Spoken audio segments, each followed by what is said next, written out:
Hello everyone, एक बार फिर से स्वागत है आप सभी का मेरे यूट्यूब चैनल में। आज हम पढ़ेंगे वल्लभाचार्य जी का जीवन परिचय। तो इससे पहले गाइज, अगर आपने अभी तक मेरे चैनल को सब्सक्राइब नहीं किया है तो सब्सक्राइब वाले बटन पे जाके क्लिक करो और बेल आइकन की घंटी को भी दबाना, ताकि मेरे आने वाले वीडियो का नोटिफिकेशन आपको मिलता रहे। तो चलो अब हम वल्लभाचार्य जी का जीवन परिचय है वो पढ़ते हैं।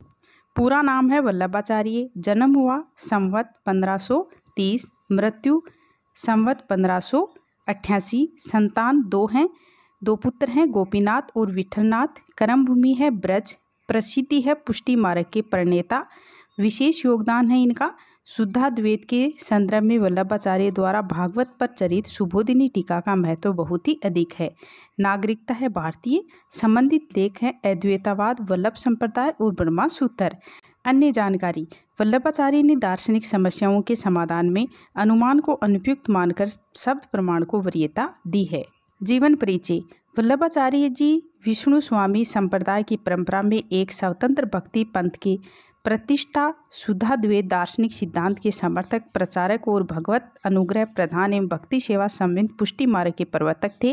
वे जिस काल में उत्पन्न हुए थे वह राजनीतिक, धार्मिक और सामाजिक सभी दृष्टियों से संकट का था, बड़े ही संकट का था। यानी वल्लभाचार्य जी हैं वो विष्णु स्वामी संप्रदाय की एक परंपरा में स्वतंत्र भक्ति पंथ के प्रतिष्ठा, शुद्धाद्वैत दार्शनिक सिद्धांत के समर्थक, प्रचारक और भगवत अनुग्रह प्रदान भक्ति सेवा संविद पुष्टि मार्ग के प्रवर्तक थे। और जिस काल में वे उत्पन्न हुए वह राजनीतिक, धार्मिक और सामाजिक सभी दृष्टियों से बड़े ही संकट का था। आरंभिक जीवन है वल्लभाचार्य जी का। वल्लभाचार्य जी का आरंभिक जीवन काशी में व्यतीत हुआ था, जहां उनकी शिक्षा, दीक्षा तथा उनके अध्ययन आदि की समुचित व्यवस्था की गई थी। उनके पिता श्री लक्ष्मण भट्ट ने उन्हें गोपाल मंत्र की दीक्षा दी थी। यानी वल्लभाचार्य जी का जो आरंभिक जीवन है वो काशी में बीता था, जहां उनकी शिक्षा, दीक्षा और उनके अध्ययन आदि की समुचित व्यवस्था की गई थी। उनके पिता श्री लक्ष्मण भट्ट ने भी गोपाल मंत्र की दीक्षा उन्हें दी थी और श्री माघवेंद्र पुरी के अतिरिक्त सर्वश्री विष्णुचित तिरुमल और गुरु नारायण दीक्षित के नाम से भी मिलते हैं। वे आरंभ से ही अत्यंत कुशाग्र बुद्धि और अद्भुत प्रतिभाशाली थे। उन्होंने छोटी आयु में ही वेद, वेदांग, दर्शन, पुराण, काव्य आदि में तथा विविध धार्मिक ग्रंथों में अभूतपूर्व निपुणता प्राप्त की थी। यानी जो वल्लभाचार्य हैं वो आरंभ से ही अत्यंत कुशाग्र बुद्धि और अद्भुत प्रतिभाशाली थे। उन्होंने छोटी सी उम्र में ही वेद, वेदांग, दर्शन, पुराण, काव्य आदि में है वो विविध धार्मिक ग्रंथों में अद्भुत निपुणता है वो प्राप्त कर ली थी। वे वैष्णव धर्म के अतिरिक्त जैन धर्म, शैव धर्म, शाक्तर आदि धर्म संप्रदायों के अद्वितीय विद्वान थे। उन्होंने अपने ज्ञान और पांडित्य के कारण काशी के विद्वत समाज में आदरणीय स्थान है वो प्राप्त किया था। वल्लभाचार्य जी के उपदेश हैं। वल्लभाचार्य ने सिखाया कि ब्राह्मण और व्यक्ति की आत्मा में कोई भेद नहीं है और बाद वाले को भक्ति द्वारा बंधन से छुटकारा मिल सकता है। उन्होंने अपने अनुयायियों से कृष्ण की सेवा में अपना सर्वस्व अर्पित करने को कहा। वल्लभाचार्य के अनुसार जिन व्यक्तियों पर कृष्ण की कृपा होती है वे भक्ति मार्ग में सफल हो सकते हैं। उन्होंने कृष्ण की मूर्तियों की पूजा की वकालत की। बाद में इस संप्रदाय के अनुष्ठान बहुत जटिल हो गए। वल्लभाचार्य के कई अनुयायियों ने हिंदी भाषा में कृष्ण पर कविताओं की रचना की और इस तरह कृष्ण के पद के प्रसार में बहुत योगदान दिया। कृष्ण पंथ को सेवा कहा जाता है और इसे पुष्टि मार्ग के नाम से भी जाना जाता है। पुष्टि मार्ग दिव्य अनुग्रह का मार्ग विशुद्धता दर्शन पर आधारित है, जो शुरू में ही वल्लभाचार्य द्वारा दिखाया गया था। उन्होंने दृढ़ता से सुझाव दिया कि भगवान श्री कृष्ण परम देव हैं। इस प्रकार श्री कृष्ण का आशीर्वाद केवल और केवल मनुष्य को जन्म और मृत्यु के दर्दनाक चक्कर से मुक्त कर सकता है। अब है वल्लभाचार्य जी के कार्य। श्री वल्लभाचार्य ने कई पुस्तकें लिखी, लेकिन उनमें से कई आज भी उचित दृढ़ता के अभाव में उपलब्ध नहीं हैं। वल्लभाचार्य की महत्वपूर्ण कृतियां हैं व्यास सूत्र भाष्य, जैमिनी सूत्र भाष्य, भागवत टीका सुबोधिनी, पुष्य प्रबल मर्याद और सिद्धांता रहस्या।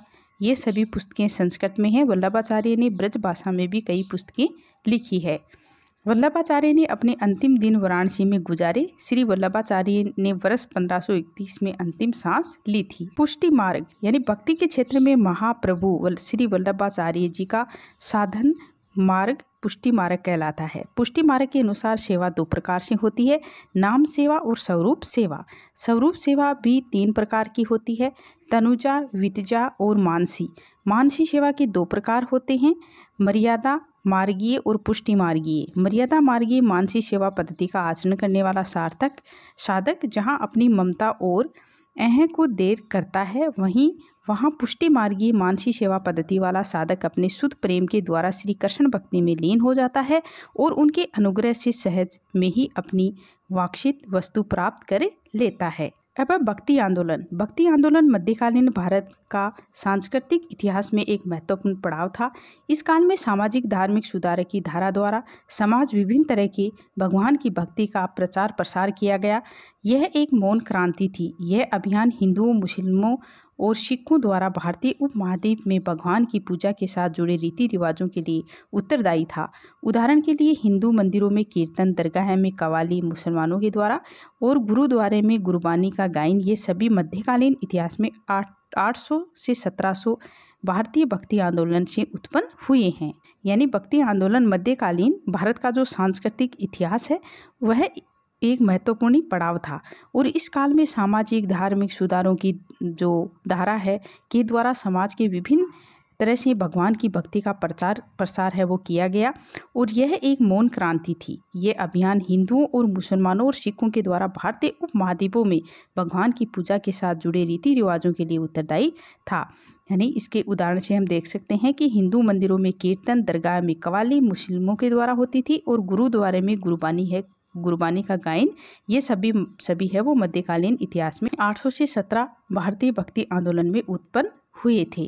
तो इस प्रकार से गाइज हमने जो श्री वल्लभाचार्य हैं उनका जीवन परिचय है वो पढ़ लिया है। आपको मेरा ये वीडियो कैसा लगा ये कमेंट बॉक्स में लिख के ज़रूर बताएं। अगर आपको मेरा ये वीडियो पसंद आए तो वीडियो को लाइक करें, चैनल को सब्सक्राइब करें। Thank you guys.